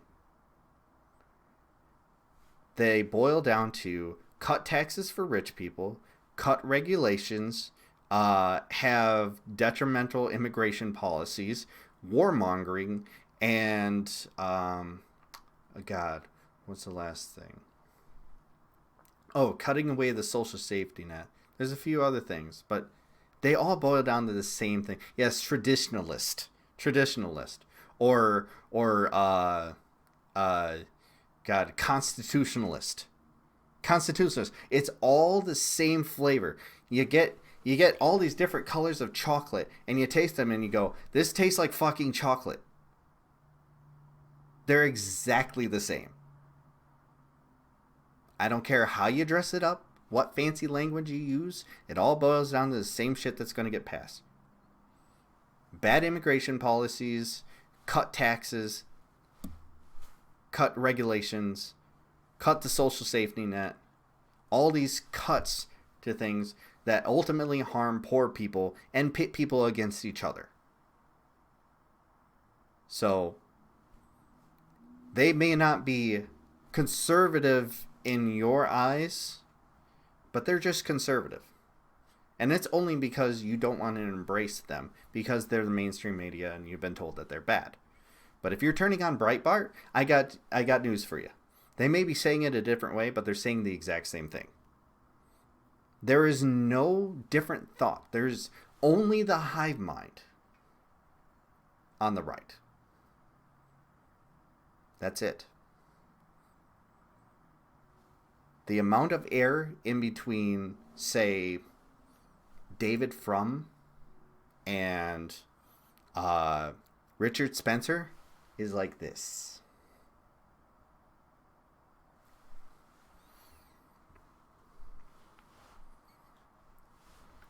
But my point in finding that clip, and I really wish I could find it, I really wish I could, is he brought people together. He went on this network, and I saw the liberals freaking out over this. Like, oh, he's legitimizing Fox News. He's legitimizing. No, he's delegitimizing them in their own house. He went there, and he burned their house down from the inside. You know who I dislike more than From? Cliff Schecter. I'm just kidding. I just wish Cliff would get out of his own ass. But seriously, he went into their house and he took people out of it. Any liberal who says he can't win, there you go. He can win. Now we just got to do what we need to do to make sure it happens. I mean, I've donated my money. I don't have a lot of money, but I did what I could. He's a brilliant campaigner. I think Cliff will come around. I really think he's going to have a come to Jesus moment. He has a unique ability to talk to that crowd and make populist argument. I think some of the other Dems coattailing to get on Fox now, it's going to backfire. Yes, that's the thing. They're the ones that will be legitimizing Fox News because they don't have the right critiques. They don't have a class critique like he does. They're too afraid to be class traitors. He just now got into that class in the last year or two and is like, well, now I'm here. Fuck you people. I'm taking your money and I'm making sure that people have the things that they actually need. And so you're not going to buy another fucking yacht. You're going to have 6 yachts instead of 7. Wah. My other favorite clip of Bernie is when he first announced, and he's talking about Howard Schultz. And he's just, oh, Howard Schultz. Oh, yeah, okay, yeah. Like, why do we care? Literally, he said it. Why do we care what Howard Schultz thinks? I swear, in my mind, I accidentally quoted him verbatim in saying, we only care about him because he's a billionaire. Why do we care what Elon Musk thinks? Why the fuck do I have to care that Elon Musk was in my city, giving kids laptops and not actually doing the thing that he actually said he was going to do? Because he's a fucking billionaire. I cared a lot more when people with a lot less money gave a lot more than he did. That's what I cared about. I care a lot more about them. And you know what the nice thing about them? They don't cause me to have to drive out of my way on my way home to work or from work. So fuck Elon Musk and definitely fuck Howard Schultz. How's about that for risking the imagination of a new possibility? Hi, my name is Alex Jones, the man who infamously told you back in 2005 that they were putting chemicals in the water that turned the frickin' frogs gay. Nobody listened to me. And now look at the things that are going on. I play this VR chat video game, and everybody looks like an underage cat prostitute. They call them lollies. If you want to see more of them, go to Ninja and check out this live stream. No one go to Ninja. I can't believe Peter Dow got it faster than Schecter. I can. Ninja Pogger's nice. Pikachu was taken. I love that name. That's really great. That's a very good name. Rick the imagination of a new Morty. Morty. I gotta start getting up in order to do my Morty voice. Because I essentially turn into Rick, or my Rick voice. I essentially turn into Rick when I stand up or sit down or lift something heavy. I thought Dow was just thirst converted for AOC at first. Still might be. There might be a lot of unanswered messages on AOC's New York apartment answering machine that are asking her out. And Anarcher Doge, welcome, man. Yeah, I feel there could be that. But honestly, when it really boils down to it, I don't care. I don't care. Get the message out. Dow pissed a lot of people off when he did Verret. Because Verret was stupid. Verret was a bad idea. Verret was a bad, dumb, stupid idea. And I love that it failed. I feel like each one of these people have their come to Jesus moment, and that was one of his. Whether he's thirsting for AOC or not, however he gets there, whether he's led by his brain or whether he's led by his dick, I just care that he gets there. Yes, I am being earnest about your joke. I do that. It was so cringy. It really was. I don't know what made them think that was going to work. We'll tell you what stories are real and what stories aren't. Well, how do you verify them? We'll tell you that they're real. All right. Well, how are you guys gonna verify that?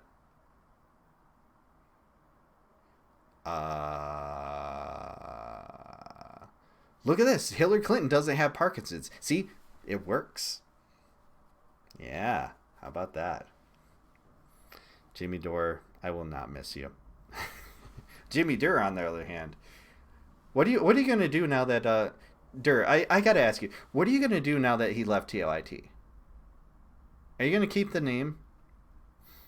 Because he essentially doesn't have much of a platform anymore. He really kneecapped his platform. He's essentially become the Jimmy Reefer Cake of TYT. It's gonna take a lot longer for him to fade out, but same deal, essentially. Are you gonna pick up a new thing?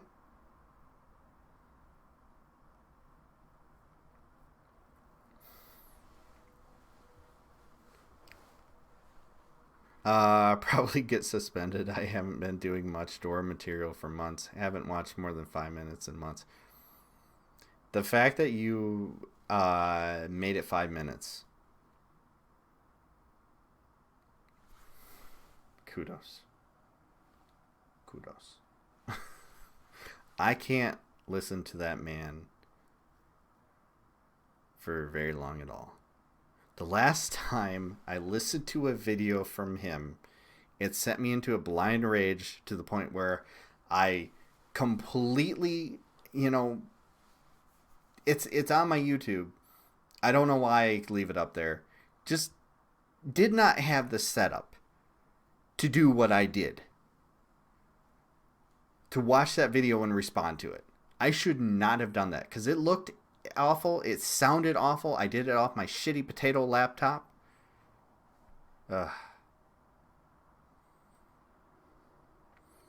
Yeah, I'm waiting for Tracy to go away.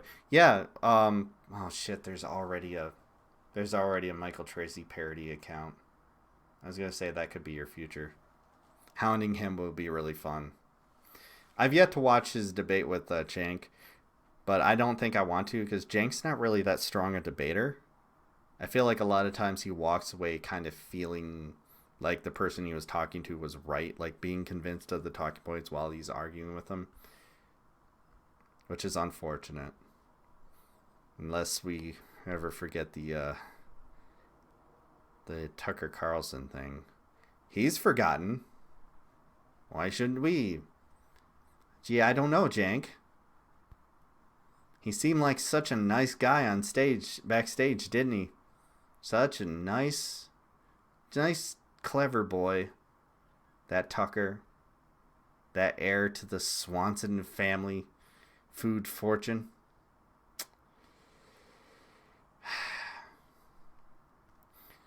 Yes, he is a terrible debater. He's very smart, Don't get me wrong. He is very intelligent, but when it comes to debating, he just always falls apart. It's so funny. Praxis, when you say Anna carries that network, that is so funny to me because she used to be so cringy. I watched her when she first started. Like, I first got into, I got to get the kiddo to bed. See you later. All right, we'll see you later, Draco. I'll be back Saturday playing games and less serious stuff. But I'm glad you stopped by and I'm glad you enjoyed it. But yeah. Anna used to be very cringy when she first started. She's gotten so much better. Like, there's still people that strictly hate her, and I've never, like, hated her. I just saw her as very young. You know, she had great promise, but she was very young. And I felt like she couldn't carry a segment very well on her own. She got so much better. Our little Anna, she grew up in front of our eyes.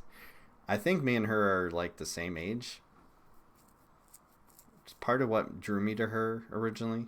I was just looking up Sarah Palin clips. Now look at me. Now I'm sitting on Twitch wearing a Captain America shirt with my fucking suit coat, and you don't even know what kind of pants I'm wearing. I'm wearing pajama pants. I want you all to know. I'm wearing pajama pants with little PlayStation controllers on them. Business up front, am I right? All right, try and get caught up. I almost tweeted something a while ago, and Tracy had like 60 Patreon followers. Since the Barr memo, he's up to like 250, but he'll be irrelevant after the next election. Unless he pans to the right, which is very likely, and I think it's what Dora's going to do. So, we have that to look forward to. I really think he's going to go, not Dave Rubin, but he's going to go Tim Pool with better, I don't know, just a better Tim Pool. I don't know what it is that he'd be better than Tim Pool at, but he's going to be better than Tim Pool because Tim Pool is fucking stupid and awful. We'll give TYT this. They're one of the few left places that are actually cultivating new talent. Yes, this is true. What's the right does in spades. Yes, that is true. They've had some unfortunate ones. I still think Jordan Sheridan is a scumbag, even though he is still covering Flint. He comes here every now and then, and every time I see him, I just roll my eyes at him. But, you know, so I don't really trust his reporting anymore. But, you know, Nomiki Konst is fucking brilliant. What's his name? Klippenstein. As opposed to the Krasensteins. Klippenstein is fucking awesome. He is very, very good. God, there's some other ones that I've seen come out of TYT lately that I've just been very, very impressed by. I think they learned a lot after everything that went on with Michael Tracy and Jordan Sheridan, because those two were the first ones, I think. Correct me if I'm wrong. And also the I can't remember her name for the life of me. The lady that they always send to the Trump rallies. She is so good. Because she just goes there, asks a question, and just lets them talk. It's so damn good. They throw themselves under the bus. It's wonderful. Yeah, they're gonna go H.A. Goodman. But here's the thing: Michael Tracy is going to be even better than H.A. Goodman because he's better on camera than H.A. Goodman. I think that's what Tim Pool doesn't have. Tracy is going right for sure. I always RT the tweet of him saying Bernie is lame and Ron Paul is great from a few years ago. I've missed that. I missed that somehow. What a shit goblin. Status quo seems so bad. His partner is crazy. Emma. Yeah. God, what's her last name though? I'm trying to, because I want to name drop her properly, because she's very good. I love what she does. Status quo. I don't know status quo though. I'll have to look it up. I also love what BreadTube is doing. You know, it's everything's got its issues. Everything is problematic. But I really love what BreadTube is doing. I ventured slightly in the Peter Coffin realm. Again, I gotta support my fellow Michiganders. And it's Michiganders, not Michiganians. Michiganians is for people who are actually from Ohio. I'm looking at you, Kennedy. Status Quo's Sheridan's outlet. Listen to Rev Left Radio? No, I haven't. I haven't listened to that yet. I only have so much time due to my busy work schedule to watch certain things. So my mainstays are stuff from BreadTube, Majority Report, and whatever I can find on Twitter. Which there's a lot I found on Twitter. Like Twitter, I fought Twitter for years. Twitter has been very helpful, especially in the Trump era. Because not only can you find the stories, you can also find whether or not they're debunked like that. Somebody's already fucking on it. Like, it makes it a lot easier. I don't have to go through as much trouble vetting a story because someone's already done it. And I can easily click on it and see if what they say makes sense. Emma Vigland. Yes. Yes. She's fantastic. I love her videos. But, you know, I listen, you know, currently I can't listen to the Majority Report at work because some moron decided to wear noise canceling headphones at work, and that got us all in trouble, even though I only leave one ear pod in and I do my job, and I don't need to talk to people in order to do my job. So that got us in trouble. You know, blue collar problems. I would not call it the Wikipedia of news. Wikipedia is a lot more accurate, and there's far less Nazis on there. I would rather read Wikipedia. Totally honest with you. It's sad. People always say not to trust it, but we all do anyway. Okay. Yeah. Well, I mean, you still got to verify, but they like people will pack it in this like nice package to where it's easy to go. Oh, click. You know, it's also really easy to unverify things. You become Verrit yourself. How about that, Peter Dow? All Verrit needed to be was teach people how to vet their sources. Click on the fucking hot links. I cannot stress this enough. Click on the goddamn hot links. 9 times out of 10, you will find that whatever it is bullshit. Did it link you to another story on the same site? And did those hot links link to another story on that same site? Did it ever link to, say, I don't know, a local news story?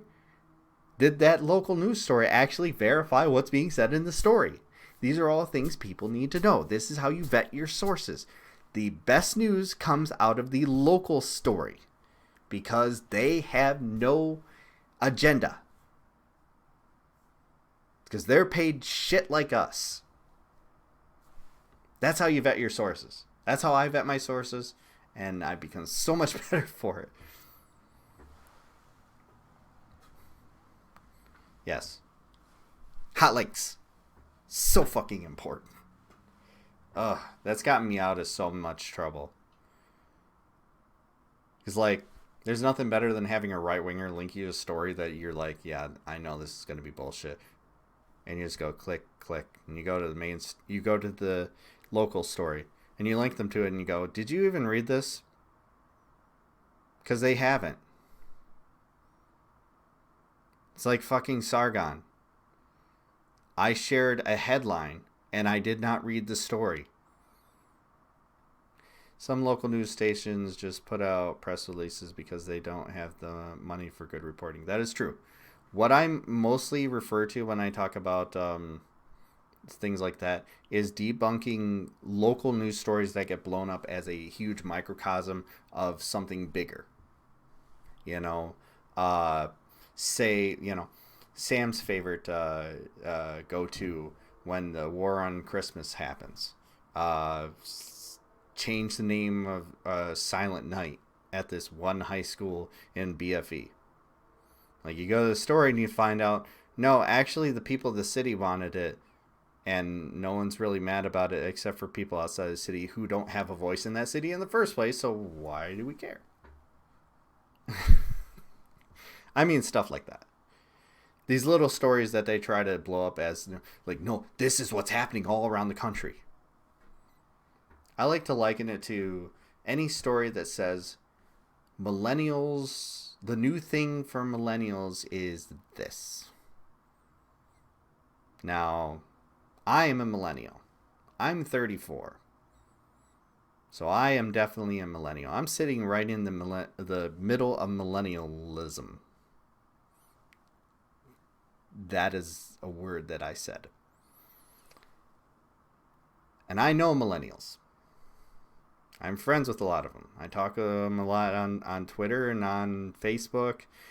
Yeah, I grew up around millennials. You know who you know. Whenever I see one of those stories, the first thing I do is I go, do I know anybody who has even thought about doing this? And then I look up how many people have actually done it. It's usually like 2. The hot new thing with millennials is getting your wedding ring tattooed on your anus. 2 drunk people in fucking Tennessee did it. Tide Pods. Do you know how many people ate Tide Pods before it became a news story? 10. Do you know how many people ate Tide Pods after it became a news story? 500 something. In a country of millions of people. Don't trust the news. This is why Donald Trump's messaging about the media works. Because the media sucks. But hey, they got those tasty clicks. I don't know. I have to get going, though. It's getting late. This was awesome. This was a good time. I'm definitely going to have to do this again. Next week, I think I'm going to do a guitar stream if I can figure out something else to play. I think I might brush up a little bit. If any big news happens, it's 2019. We eating Jewel Pods now. Yes. God, where is it? I'm upgrading it. My wife used to have a Jewel Pod. I hid it from her. She's quitting. She told me to do it. Don't worry. I'm not an abusive husband. So I have a charger. And I'm going to eat that. No, I'm not going to fucking eat that. Am I a fucking idiot? No, I'm not going to eat that. No. I'm going to go to bed. I got to take a shower. I got to work tomorrow. I appreciate you guys popping in. You guys are awesome. Normally I would send a raid over to somebody, but I'm being very cautious about my friends who are who do normal gaming streams and relating it to politics. That's why it took me so long to do this. I love my wax pen, but I haven't smoked since Sunday. I really want to get a wax pen. We gotta wait for the marketplace to happen. They say 2 years. They're making it weird about the CBD drinks, even now. The CBD oil things. I like the drinks. But I appreciate you guys. Of course, I'm going to be posting this on YouTube.